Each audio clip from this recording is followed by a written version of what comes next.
Hello everybody and welcome to the United Stand. This is your latest Manchester United news and transfer news. Lots to talk about this morning. Some a little bit political about the return of football and how there could now be a new barrier in the way. But let's start off on more positive things.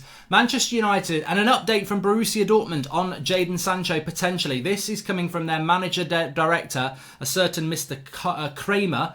And he is saying that expectations about high fees should not be considered this summer and that the loan market has higher relevance as expectations of high fees go down. So what does this mean about Jadon Sancho? Well, look, this is a Dortmund managing director basically talk. It's like when our managing director Ed Woodward talks. I'm sure Liverpool fans and Arsenal fans will take a little bit of notice, but he's basically talking to Manchester United fans and shareholders. So when the managing director of Dortmund talks about loans being relevant and transfer fees dropping down, he's talking to their shareholders, if they have some, and the fans of Dortmund. And what is the interpretation of that? Well, it feeds into what we were talking about last night, that Sancho and Dortmund have agreed that he can leave if the right price is met, and that right price is not going to be 120 million, it's not going to be 100 million, it's going to be around 90 million, which is what I've been talking about for a few weeks, and it's been mentioned on the show a few times as well. And Dortmund actually coming out as a manager and director and saying that high transfer fees should not be expected is also good news from a Manchester United point of view.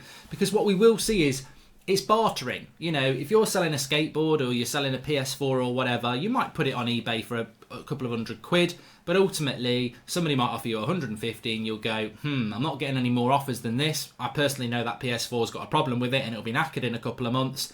I'll take the 150 quid. But I tried it for 200, and that's what's going to happen with Dortmund. They're going to try it for a high price, and clubs are going to go, you're having a laugh in this market. Dortmund are going to say to Sancho, look, do you want to stay for another year so we can get a bit more money? He's going to go, no thanks, don't fancy it anymore, want to go.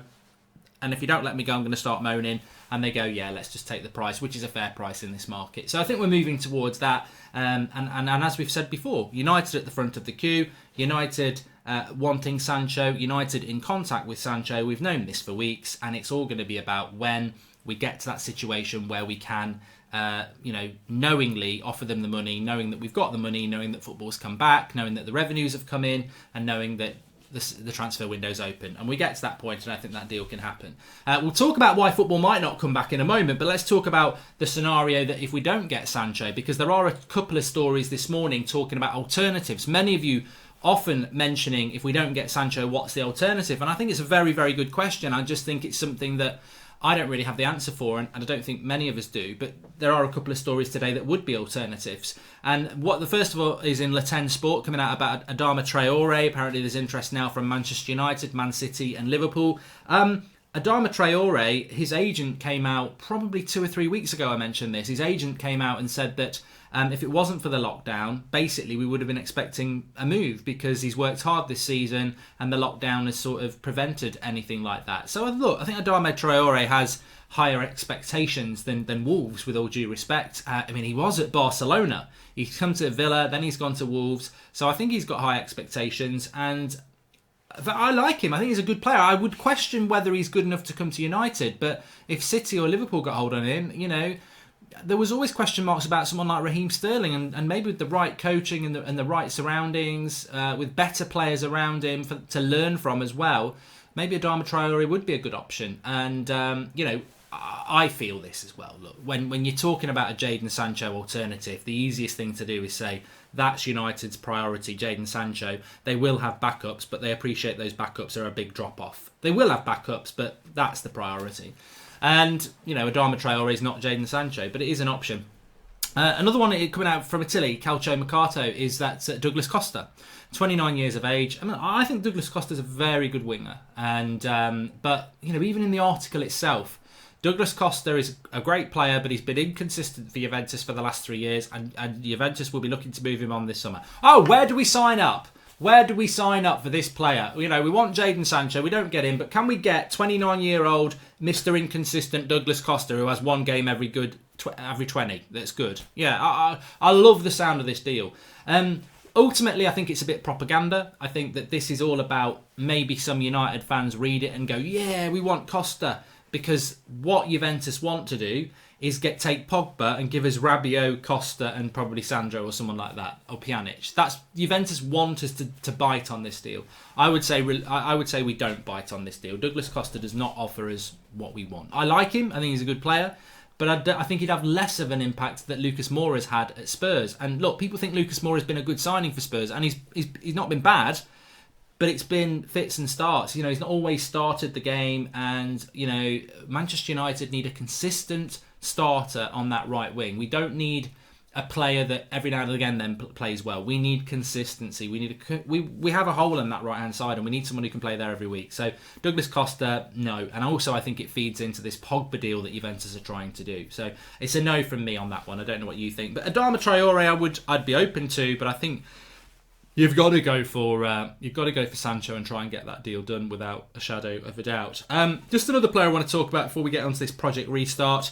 Ben Yedder has been linked to us by ESPN. Ben Yedder was a player that many people thought we were going to sign last summer, and he went from Sevilla to Monaco. Monaco not had a great season. Ben Yedder, I thought it was a bit of a weird move for Ben Yedder to go to Monaco, actually. I think he's, you know, with all due respect to Monaco, they're not even French big hitters anymore like they used to be, and I think he's a better player than that. I think he would suit the Premier League. I think he'd offer us something different. He's quick. He can score goals, as we've seen. He's done it against us. And I would be very interested in Ben Yedder. And especially if Monaco, like I've said many a time, the French league has been voided. Well, it's not been voided, but it's been cancelled. And the title's been awarded, relegation, etc. French clubs are going to be in a bad situation. And I think if there are players in the French league that United are looking at, then United should be looking at, because I do like him, I do rate him, and I think he's a decent player. And if you can get him for a decent price, you know, we talk about Alassane Pli, and we talk about Igalo, and we talk about Dembele, and we talk about Werner, we talk about lots of options, but Ben Yedder is again another different sort of option for Manchester United. So yeah, I'm interested in him, and look, let's just see what happens with it. I'm not going to say by any means that it's a definite deal. Sorry, my adapter was just running out of power, and we don't want that to happen. So Baku again. So yeah, we'll see what happens with Ben Yedder, but I thought I'd just throw it in there. Who else? Alexis Sanchez. There's reports that Alexis Sanchez wants to stay at Inter Milan, and is really determined to prove his worth. All I can say about that is we're all We're all paying for you. Yes, we are all paying for you because we're paying half your wages. But we're all praying for you as well. There's nothing I'd like more than Alexis Sanchez to sort his career out away from Manchester United and not come back. So if Alexis Sanchez is determined to stay at Inter Milan, if we're meant to be bothered by that or put out by that, I can tell you now, I'm praying for you, Alexis. I don't want you back at Manchester United.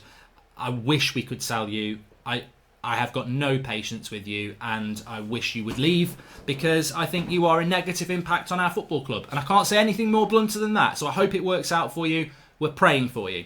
Well, I wouldn't say we're praying for the return of football, but you know, I think that having seen the Bundesliga last weekend, I really, you know, it's a personal opinion. I do not see why the Premier League cannot return. The Bundesliga have done a good job. We've got way more money than the Bundesliga, and we've got way higher viewing figures than the Bundesliga, so we can actually go better than what they have. We mentioned last night about the testing. 6 people out of nearly 800 have tested positive for COVID-19. Some people say that's 6 too many, and they're right, but actually out of 800 people, you're going to get some people testing positive. Not because they're ill, but because this virus is widespread with people who have no symptoms. Over half of those 6 people are not players, and there are none at Manchester United, as we mentioned last night. The whole point of testing is to provide a safe workplace. You know, if you're back at work, or you know people who are back at work, are they getting tested before they go to work every day? Are they, you know, is your postman getting tested every morning? You know, are Amazon deliverers getting tested every morning? Are your food delivery people getting tested every morning? No, they're bloody not. But they're going out there having to earn a living, or make a decision that they don't want to do that and go on the dole. So footballers are in a very fortunate position, and I don't take that back. They're in a very fortunate position where they're paid very, very well, and they're in a position where they can choose whether they want to train or not, and that is their right. And I've got no issues, as I said yesterday, with what Troy Deeney has said. My concern is that Watford Football Club, whilst everyone else is going back training today, Watford are saying no, they want more guidelines on whether they can go back, and there's a lot of Watford players not going back. And my fear is that this could roll into a bit of a rebel. We're seeing it a little bit with education and schools going back, and I think we might see it with football, where there are people out there who seem to want to stay in lockdown because they're scared of this virus, and that's absolutely fine, and some of them have got good reason. And I think if you've got somebody in your household who's high risk, then you've got to make a decision. Are you going to carry on with your life? And if you are, you're going to have to not live in that household, or are you going to stay in that household and basically become a bit of a hermit and protect that person who's got those health issues? And that is your personal choice to make. But there are options to not do that. There are options, if you want to go and do your job, to come out of that household and go in a hotel or something like that. And especially for footballers, I think that is a thing. But what I don't want to see, and what I think we don't want to see, is one player at a certain club says, I'm not doing this for my reasons, and then every other club feels a loyalty to that player and says, well, we're not doing it either, so if he's not playing, we're not playing. And if you get that, that's not about the virus. That then becomes strike action, rebels, whatever you want to call them. And we don't need to see that. We don't need to see that. I mean, Jamie Carragher was on about it. The reality is, footballers are going into one of the safest environments in this country now, because they can go to work knowing that everybody they're working with hasn't got it, and that people who have got it are being isolated. Nobody else has really got that luxury, other than the key workers like the NHS and doctors, which they should have. So footballers are going to be right at the top.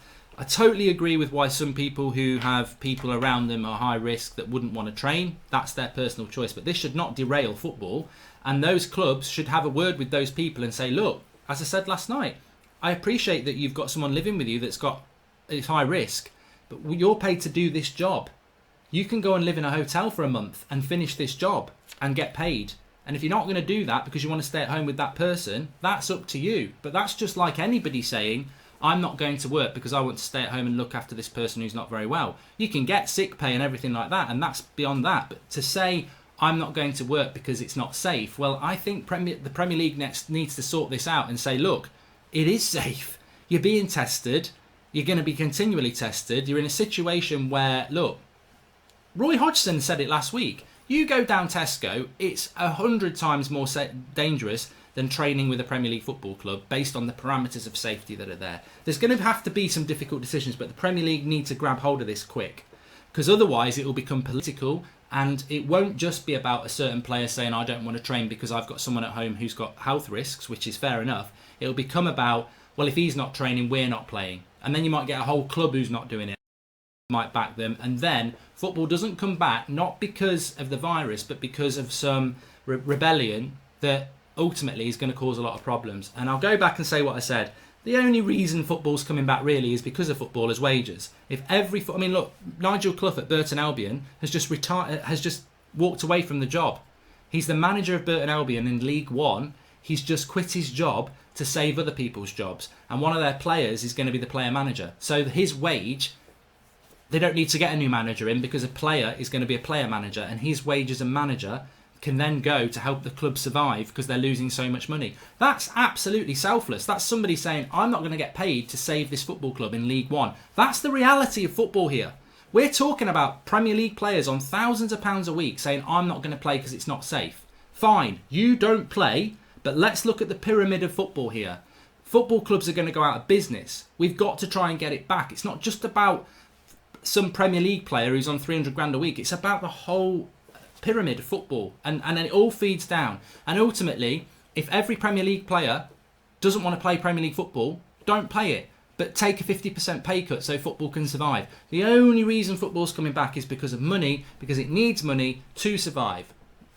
Bottom line. And yet we've got this scenario now where people don't want to play, but they don't want other people to play as well. That's not right. If you don't want to play and you've got your reasons not to play, don't do it. But everyone else should be doing it. It shouldn't turn into a political rebellion, because that's not going to go down well, is it? It's going to create division, and some people will agree with it, but a lot of people won't. So we've got to be a little bit wary of that. And I would say that we're going to get a little bit of development in this over the next 24 hours to the end of the week. But look, smash a like on the video. Also, tomorrow's an interesting day because Ed Woodward's going to be doing his quarterly shareholder meeting, so we should get a few quotes around transfers about that as well. But look, thanks everyone for watching. We've got a cracking video going up at lunchtime, and I'll be back at 8 o'clock tonight live. Let's see what the day holds. Have a good one. It's very hot out there. I'm going to get my t-shirt on. I've already got it. Links in the video description if you want to get one of these. It's hot, hot, hot. I'll speak to you all soon.